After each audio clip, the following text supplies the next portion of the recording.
so I'm here with Zachary Brown to talk about his experiences as coordinator of a public health education campaign against violence. Okay, and how did this PSA come to be made? This was a collaborative effort between the Department of Health and an East Harlem organization called RBI. It's Reviving Baseball in Inner Cities. And the money that we used to make it wasn't a great deal of money. This was money that we received by way of a New York State Department of Health grant to come up with community partners around violence prevention.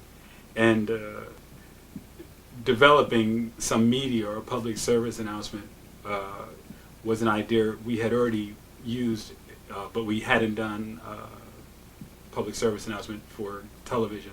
We did print media before.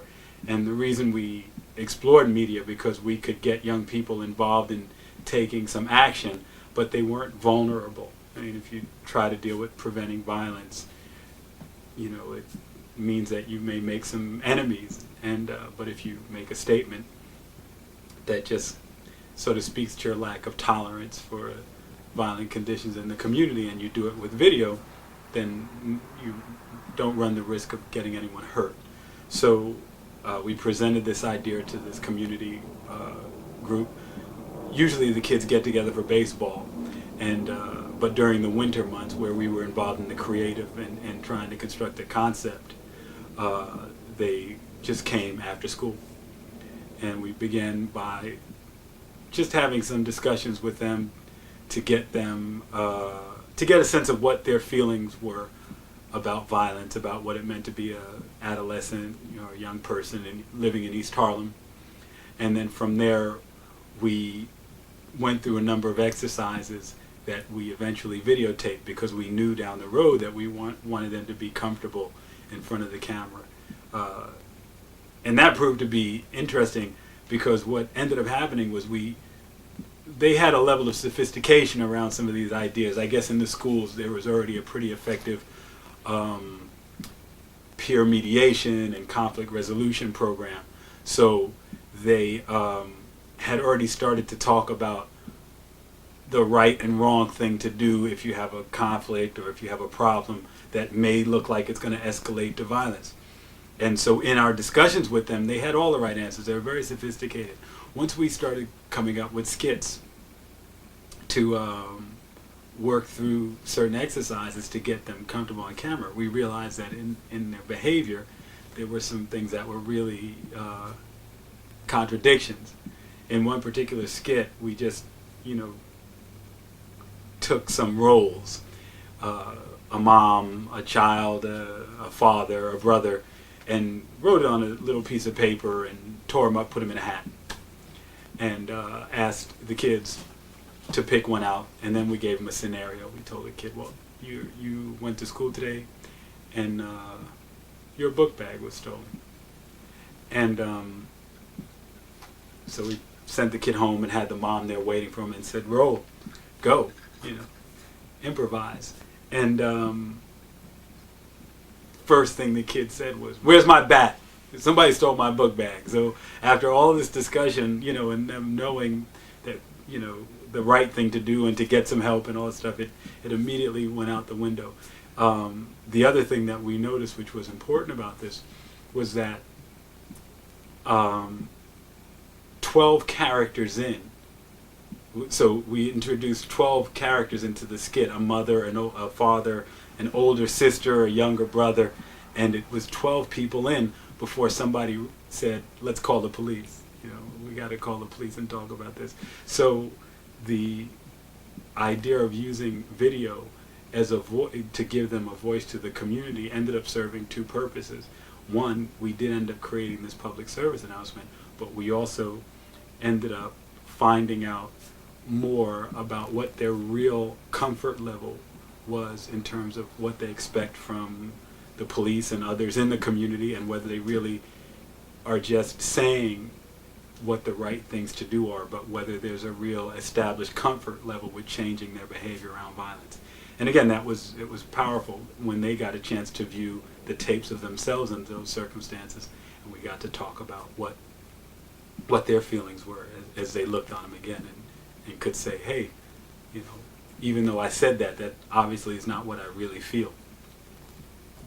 Okay, well, from what you said before, this was not your first anti-violence project. Can you tell us something about the other projects that you worked on then at media?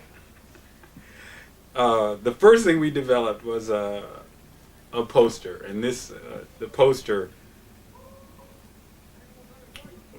ended up being a piece that actually got used in different parts of the country. Though it was developed with in communication and dialogue, or with feedback from young people in East New York and one other high school. I think we had a session with some kids at a high school of graphic arts in Manhattan. Though this was a piece that was developed really with the concern of trying to take some action in partnership with people in the communities, the community of East New York, Brooklyn. The nature of violence in the nation had gotten to a point where it just was very relevant and very powerful and effective piece to begin to get young people and adults in a variety of other communities around the country to start to look at what their relationships with guns were and how attractive it was, and to sort of, the way we talked about it at the time was de-glamorizing the gun, and particularly handguns in some of these communities where there was a great deal of gun violence. And this was the first piece that we developed, and it was exciting on a number of levels. Okay, so we were talking about the Buy one, get one free. right, the poster that was used across the country. Buy one, get one free was a real team effort. As a matter of fact, one of the first things that we did, or one of the things that we did when we did the acknowledgments, we had to just sort of generically give credit to the community of East New York, and the credit's at the bottom of the poster, because this was a piece that sort of matured by way of discussions with young people in different parts of the community. And we were, again, fortunate also at that point to have a talented art director who was our partner, Clive Williamson. And so after some preliminary discussions with kids, actually that's not true. The initial idea for the poster was evident because we were in a community that was that had the highest homicide rates of every police precinct in New York City, and the homicide rates, particularly by way of guns, handguns, was exceptionally high. It was very, very high. So there was a cry. It was demanding that we say something about it. So we knew we were going to make a message about gun violence. Specifically what it was going to say and how it would be received and its impact, all of those things were not clear at the outset. Again, and that's where the partnership with Clive Williamson began. But Clive came in and was willing to work for very little to no money, because he was also concerned about it, making a statement or assisting in doing something to try to stop the violence that was taking place in the community. We generated with Clive some rough drafts. We realized that it was going to be necessary to have a different kind of conversation with young people. When we went and first started talking to them and asked them if they thought that public service announcements and posters and commercials could change people, they didn't want to be involved. They didn't think that would be effective. They also were feeling, one young woman felt so strongly that she stood up and started to walk out of the room at a focus group when I said, listen, do you think that these things change people? She said no, and she thought it was a waste of her time. When we reframed the question and said, if you had a chance to talk to other young people in the community about this, what would you want to say? then she returned and was very much involved in the process. And that started to shift our whole perspective around how you develop these messages. We knew that there was a degree to which we wanted feedback from young people in the community because they were our target. But that conversation, and particularly the experience with that young woman, made us change from seeing them as a target to really seeing them as our client. And we had to develop something that would give them a voice to other people in the community, adults and young people as well. And as I said, that changed everything about how we proceeded from that point. Rather than having sessions with young people where we asked them to look at these rough drafts of ideas that we had to make sure they were on the mark, we really were then concerned about finding out if this is what they wanted to say and if this is what should be said. And again, traditionally the approach is, you know what you want to say, you just want to make sure the way you say it is the way that people can receive it. And but we surrendered at that point. We surrendered the process over to them and said, you guide it, you tell us, is this really the statement that you want to make? That ended up being the wisest thing we could do, because at the end of the process, when the piece was complete, we then didn't have to figure how we were going to go about distributing it, how we were going to go about getting it out into the community. But people who had participated in its creation had already bought in. They were already at stake for the whole success of the project and were anxiously awaiting the completed poster to come back to the community so they could take it out. So they could take it to a place where they got a haircut and ask the barber to put it up in the shop, so that they could take it to the place where they got pizza after school and ask the guy in the pizza parlor to put it up.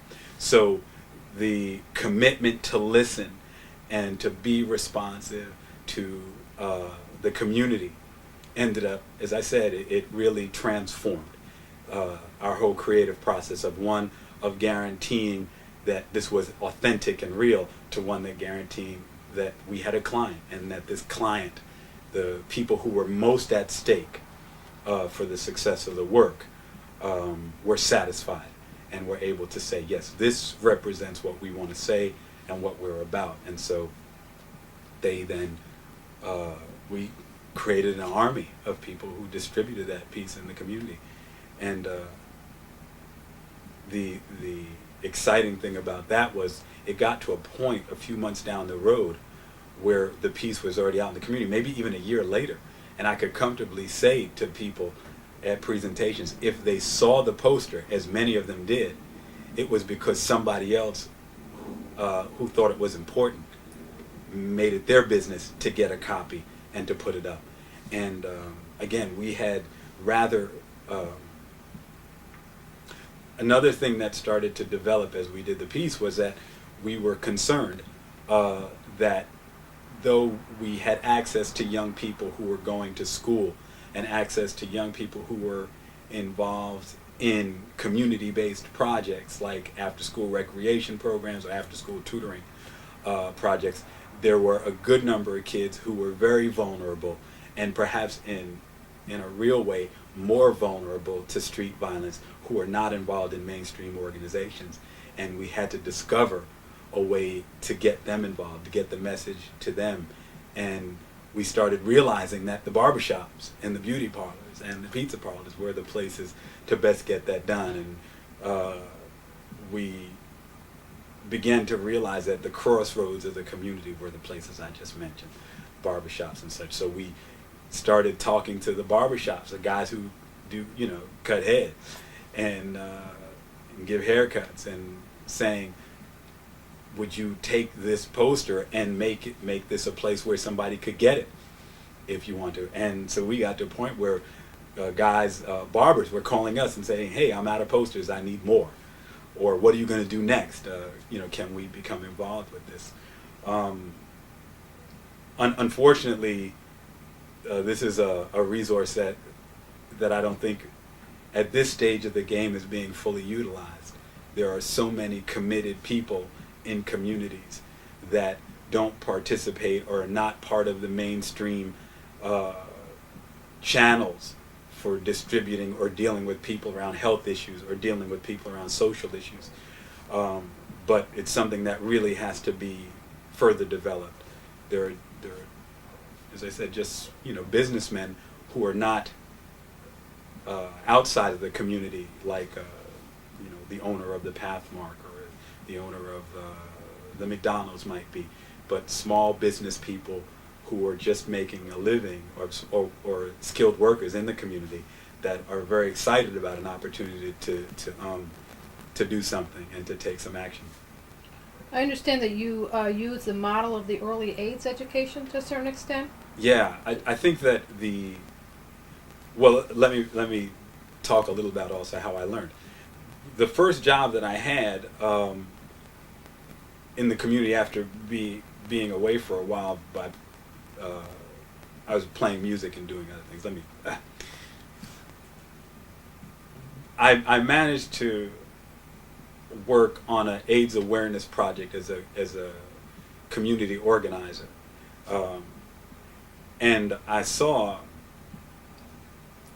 that what was probably the most effective thing was that the people who were most at stake for the success of the AIDS initiative in terms of awareness and education were the people who were most at risk.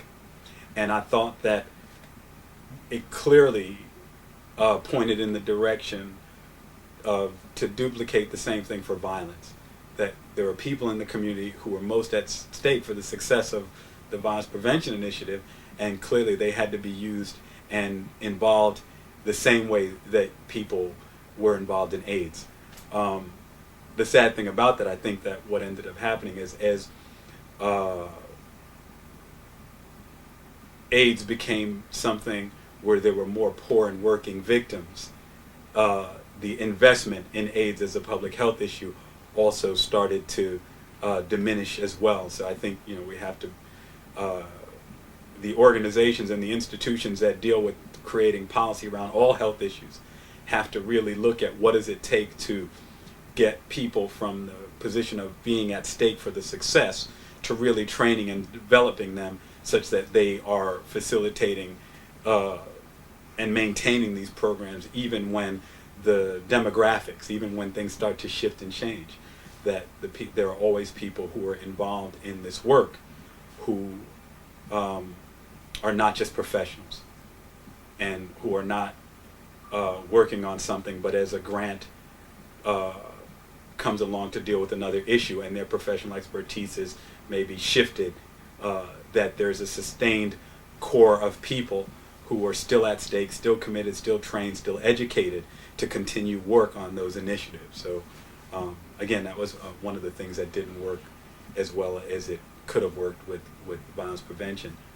And unfortunately, I think there's also evidence that the same casualty also affected the AIDS and the AIDS education in the community. That there wasn't a real long-term development of those in the community to have them have an ongoing relationship with public health issues. To make that clearer, it didn't make any sense to reinvent the wheel. It makes all the sense in the world that if there are people who learned how to do AIDS education, that they could have learned how to do conflict resolution and peer mediation since they had already roots in the community, and that they also should be deployed to do asthma or to do education around lead or sexually transmitted diseases of any sort. Okay. What about that second poster that you made? How did that come about? That was a little bit different because I was working with adults. Right. The second poster, again, a real byproduct of listening. There was a collaboration that really guided everything that got created within this process. One of the partners in this collaborative effort was a community-based organization, the Cypress Hills Local Development Corporation, and they were committed to organizing adults. and the adult group that they were organizing came to be called Parents Against Violence. So when we took up the second initiative, we were committed to developing a tool that would enhance their organizing efforts. So as we began, we really wanted to make sure that that piece not only reflected what they wanted to say, but at the same time was something that they would carry on. Again, it was really about creating the tools and the experiences such that even without the Department of Health component, efforts would be sustained. So since these parents were committed and involved in maintaining and dealing with violence prevention in the community, we really made them, we made ourselves directly accountable to them. And so at that point, we started the same process as we started with young people. We developed some drafts and started focus group discussions with adults. And immediately the interests were different. Young people were interested in shaking things up. They wanted to wake people and they wanted to jar people. And you can see that that is the effect of that poster. The adults were less concerned with that. They were very clear that they said, we know what the problems are. Help us create something that points in the direction of solution.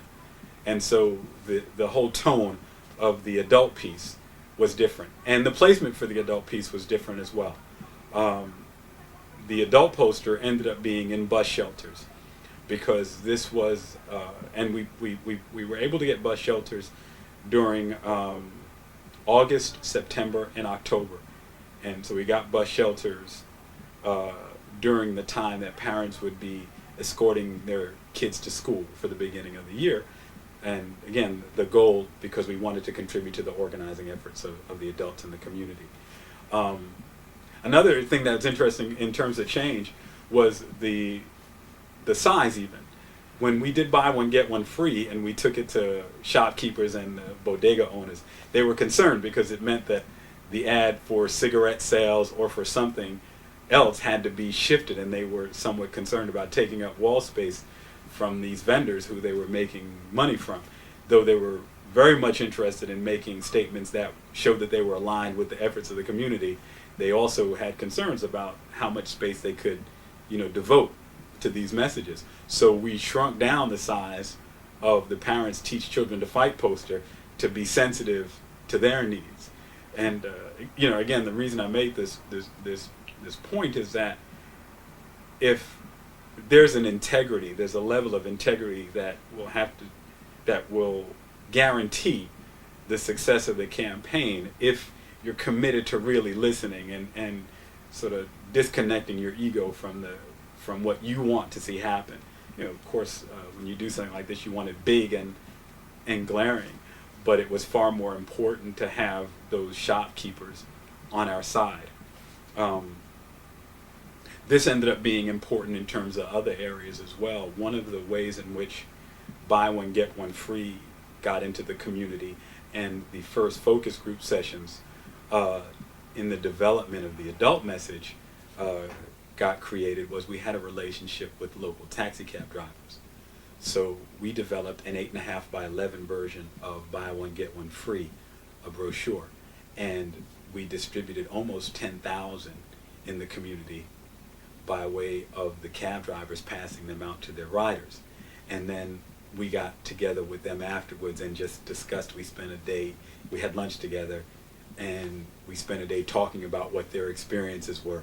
And again, this is an absolutely fascinating day. But from that, that was the beginning of a series of discussions with them around what adults could do, what adults thought they wanted to do about violence in the community.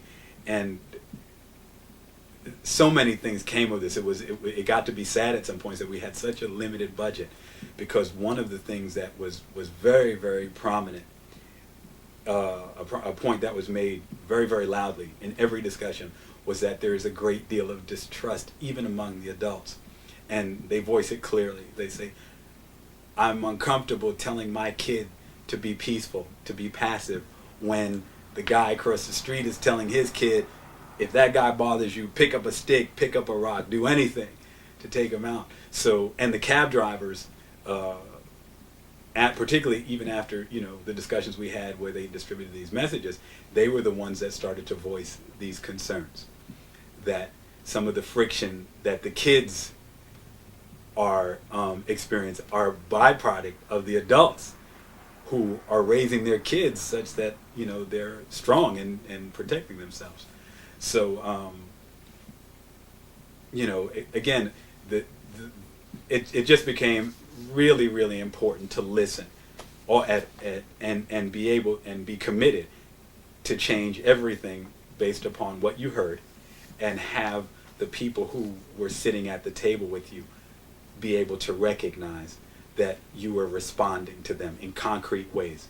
So when shopkeepers said it's too big, to go back to them with a new draft that said, hey, it's smaller, and have them notice that it was smaller, feel acknowledged, and then want to continue the creative process together because they were acknowledged. Do you feel like this is something that basically anybody could do? That these campaigns on this level, or is that why you'd like to promote this kind of work? That people can do this, people can do more of this. You'd like to see more of this happening in the community? Most definitely. Yeah, I think that again, it's if you listen, if you really are committed to listening, there's an abundance. I mean, you can just do a number of things, and I was uncomfortable at first. I have a sense of aesthetics, but I don't have a real training in art and in this background, and the things that I think we developed, at least the things I know I did that I was mostly responsible for the artistic content of, they're not exactly beautiful. Were they effective? Well, yeah, they were effective on a different scale. They were effective because the people whom I got involved with, the people that I got involved with, felt that somebody was responding to what they felt was important. And so the creativity, if there is any, even, was a result of just, as I said, being sensitive and asking enough people such that you knew when you finally put it out there that it was right. And so the apprehension I had around doing this and not being a professional was, it was quelled. It was sort of, calmed down, because I was committed to talking to enough people such that I knew it reflected what those people wanted to say, and that was enough for me. Did you know, or did you feel at any particular points that you were going against conventional wisdom? I know there's some discussion of not using negative campaigns, that's not effective, and the buy one get one free is certainly a somewhat fear-provoking kind of thing. So it's not necessarily what a corporate ad campaign would have done. Right. It's interestingly enough, I read a great deal, and so even I may have some level of expertise. It just didn't come in a formal or traditional way. And you're right, there's serious doubt as to the effectiveness of fear-driven kinds of campaigns. But what it made me start to wonder about is, how were those campaigns tested? If you have a situation where someone is asking for something, and you give them what they ask for because you together, in conversation with them and others that are at stake, have acknowledged that this is what they want. When they receive it, they feel empowered. They feel motivated to move and to make change. If, on the other hand, you create something that your barometer for success is not the people who you've been in dialogue with, then something may not appear to be effective. So what the real question, maybe I can try to put this in simpler terms, the real question is not so much how effective the poster was in getting someone to change their behavior. The real question became how effectively did we engage people in a process that they thought would bring about change? And on that we scored very high. And if it changed somebody else's behavior outside, well, I think that may be questionable. I think there are people who saw other conditions in the community that made them feel that they would be less than wise if they didn't have a gun. And I don't know how much we would have affected them, and I know we should talk to them. And I think the piece talks to them, and I think the piece does, as I said, it does start to de-glamorize violence. It might not totally change them. They might not be frightened enough to change. But what we do have is someone who feels, yeah, I was listened to, and because I was listened to, I will engage in this process with you again. We can work on other things. We can explore what are the other possibilities.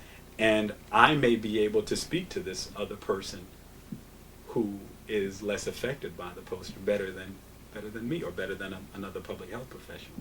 And so we did create a team, and I think that's probably a different barometer than ad campaigns used for evaluating some things. Okay, I don't want you to leave without talking about the other project that you did do about the Tshirt. Right. And that has a little bit more of a different message. Right. There's a T-shirt that was developed. We were trying to simulate the picket line for the development of Parents Teach Children to Fight. And we were doing this in the middle of winter for a campaign that we knew we wanted to get out towards the fall.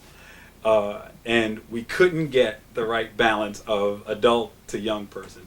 So at one shoot we had nothing but adults, and then the next shoot we had nothing but young people. And so after we assembled them, I said, well, we'll take the picture, and I promised them something. And something that, was a thank you, again, to keep, the integrity of this, of the project, and to continue to have people involved. You gotta keep your promises, and you assemble folks, and I was going to do everything I could to make sure that they received something that they thought was valuable from this process. So we had this shot, and in addition to the posters that we developed, I was also working on a curriculum that I was calling at that point One Piece at a Time. And because some of the concepts I thought were really going to help reduce violence were not necessarily peer mediation and conflict resolution, and had more to do with what I felt was just necessary to be a human being. That if you gave your word to someone, you should keep your word, and the importance of you writing your own history. I had a workshop that I was calling One Piece at a Time, and it was all these building blocks to the development of a peaceful community. And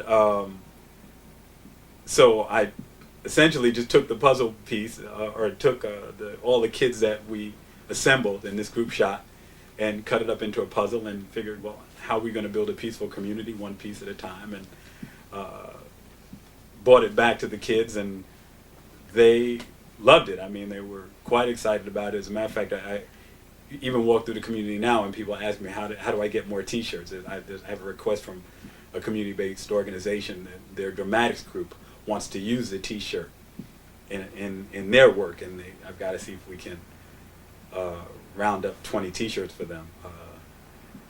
Again, this is a project that doesn't look anything like it looked when it was initiated. Everything that came out of this project was an accident, but an orchestrated accident in response to the community. Initially, when the request was that the Department of Health do a public education campaign, it was, going to be some discussions and some presentations about the statistics in the community and what Department of Health forces were available to help communities work on these things, and just a variety of things that that we changed. We just threw all of that out the window as we moved forward. So yeah, the T-shirt was powerful because, you know, the more we started working on things, we realized that people, it wasn't enough to say thank you, you know, we paid attention, but they really want concrete evidence that you're listening. You know, people want concrete evidence. They want to know why show up for the next meeting. You know, why go out and do this? And particularly in this community, there wasn't a lot of evidence that local government or government of any level was being responsive or receptive. And to organize them and organize people with the projected result or the carrot being we are going to have the, you know, government or people more responsive to us and have them bring to bear their power to make change in this community. I'll be honest, I wasn't interested in spending the time I was there doing that. I didn't see the real benefit in that. But if I could create something that let one neighbor talk to another neighbor and then together decide that they were going to be about doing things different, that was the best use of my time. And so everything that we developed and everything that I prioritized in terms of the development there was really with that goal as a result, that I wanted to be involved in developing the tools and the experiences for those people in the community who are most committed and concerned to be involved with one another, and that the success or failure of this project wasn't going to have anything to do with whether or not government or any promise was made or kept, other than the promises that they made to one another. This is your community. Right. Correct? You grew up in this community, you've been active in the community organizations all your life. Right. And at this point, you've now gone back to the community organizations in that neighborhood and left the institutions of public health. Right. I'm now, I was born and raised in East New York, Brooklyn. And I was very happy and excited to return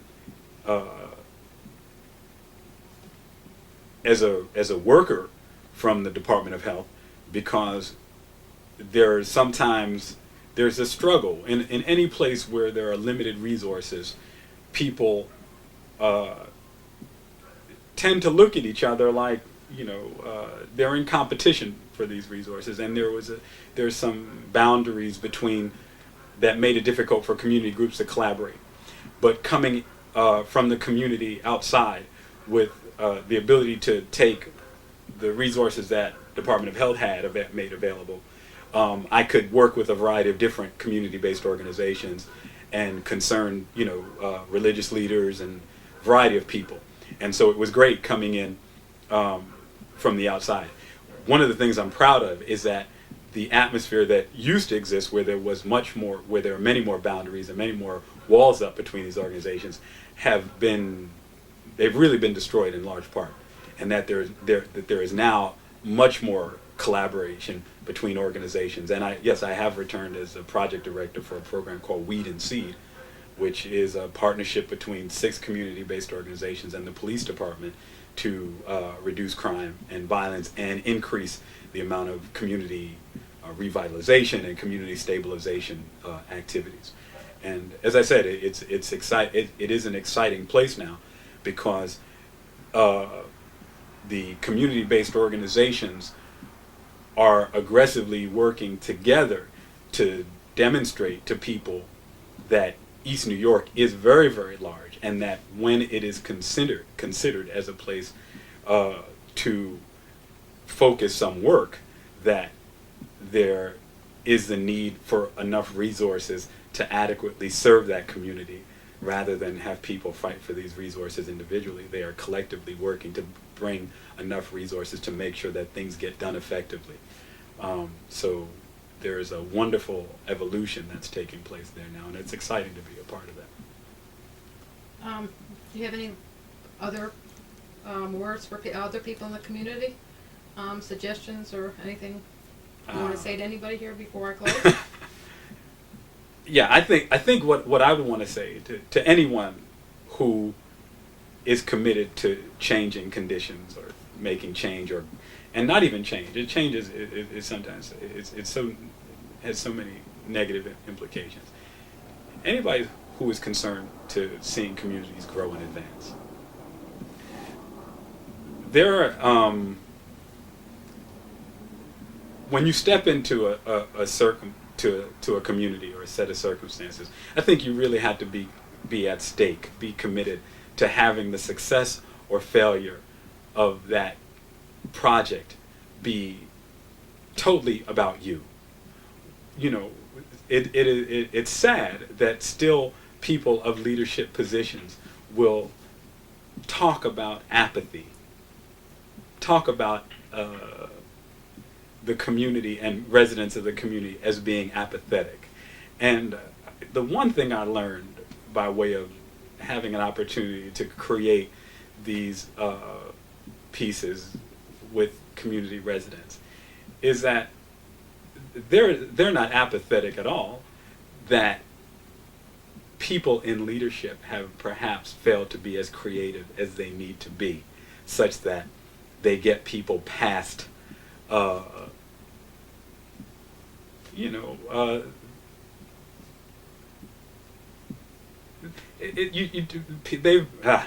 people have a history, and you can't ask people to respond or to move without acknowledging what has taken place before them. If I had a chance to talk to anyone, it wouldn't be so much to the residents of the community. It'd be more to people who are in leadership positions or in policy making positions around change and growth and advancement in communities. And that is it's uncomfortable for me. As a matter of fact, it makes me wince when I hear people speak about communities being apathetic. I think that's just a failure of leadership. The real leader is the one who is committed to discovering what has to take place such that people are excited about taking action about what's affecting their lives. And I was happy and fortunate. It was a very exciting time for me. I probably didn't sleep that much, in the time that I was working, developing these pieces, and not only developing them, but involved with residents of the community around what we were going to do. And again, just discovering, not having to have the right answers about how to fix things, but really being committed to discovering what was the most effective way to move forward. And all of a sudden, I was having experiences with people that previously other people had identified as apathetic. And so, I would really say that the real commitment has to be to be creative and to discover, not to go unknowing, but really to be committed to discovering, what needs to happen such that this result comes to pass. But the one story when I knew that we had really done the right thing, there's a local bakery where I and another organizer would go for coffee. And we walked into the bakery one day, and we came upon these two men were taking down the poster, buy one, get one free, and they were arguing about who was going to get it. And one guy owned a dry cleaner down the block, and he had lost a niece, I believe. And from the time he lost that niece, he said he was looking for something to do or say about it that he felt, was going to work. He didn't know what to do or say to young people. So he wanted to put the poster up in his store. And his friend was from Boston. And he was saying, he was talking about how bad violence was in Boston. And he wanted to bring the poster to Boston. And so at that point, the organizer, who was one of the people working on the campaign, said, listen, we got a few hundred of them in our basement. Just hang on a second, and I'll bring you a poster back. So she bought posters out, for both of them, and also to replace the one that they had taken up from the bakery. But as I said, there were the stories. I'm not even going to remember all of them. That they were so powerful. What we learned. The rough drafts. We had a series of rough draft messages with just images and text, again in black and white, just such that when we spoke to young people, they could talk about something, they give us feedback on something. And they ended up being the equivalent of Rorschach ink blots. We'd have one rough draft of a kid with a basketball, and maybe or of a graduate with a piece of shattered glass in front of his face, a guy in a cap and gown, and the headline was "Violence Shatters Dreams," and we show that to a group of 10 to 12-year-olds, and yeah, I like that one. That's the one I want to see up, because it shows you have some possibilities, but if you're involved in violence, you might not get a chance to live them out. And then we'd show the same piece to a group of 13 and 14-year-olds, and they hated it. They said, "Nah, that's more for adults. If you want to talk to adults, use that piece." And so we started wondering, gee, what happens between 12 and 13 that there's such a big difference in how young people respond to this, these messages? Is it that they're now less vulnerable to their dreams working out in that 1 year of adolescence at 13, or is it just the same equivalent why some adolescents are entertained by Goosebumps and horror stories? What is the difference? On the same, along the same lines, we tested a message with a sheet over a body, and the headline was "Chill or Be Chilled." And the older kids liked that one, but they wanted to be more gory. They said it should be more bloody, things of that nature. And the younger kids, 10 to 12, they didn't like that message at all. They liked the messages that were more filled with hope and aspirations. So, as I said, the listening and the learning, that's a better example of what this listening process, became. It really did become about what did they see, what were they seeing, and what their life experiences were. We had a young guy who sat in on one of these focus groups and had lost a brother. His brother was a victim of violence when he was shot and killed when he resisted someone who was trying to take his gold chain. And at one of the focus groups was the first time he had spoken about it to anyone outside of his family. And he felt a little bit uncomfortable because he knew that so many of his friends had other stories in which they had lost someone they cared about. So he thought that it was, he was like wrong for talking about it. He actually felt, like he was being a bit of a wimp. Uh-huh. And we realized that kids were just carrying around loads and loads of emotional, experiences that they hadn't talked to another adult about, let alone a guidance counselor, a social worker, or a therapist, or anyone. Or really even their peers, from what you're saying. Right, and even their peers. Yeah, just a few select people, knew about these things. It also went with the general, resistance to be vulnerable. They knew that they were living in a pretty tough, tough environment, and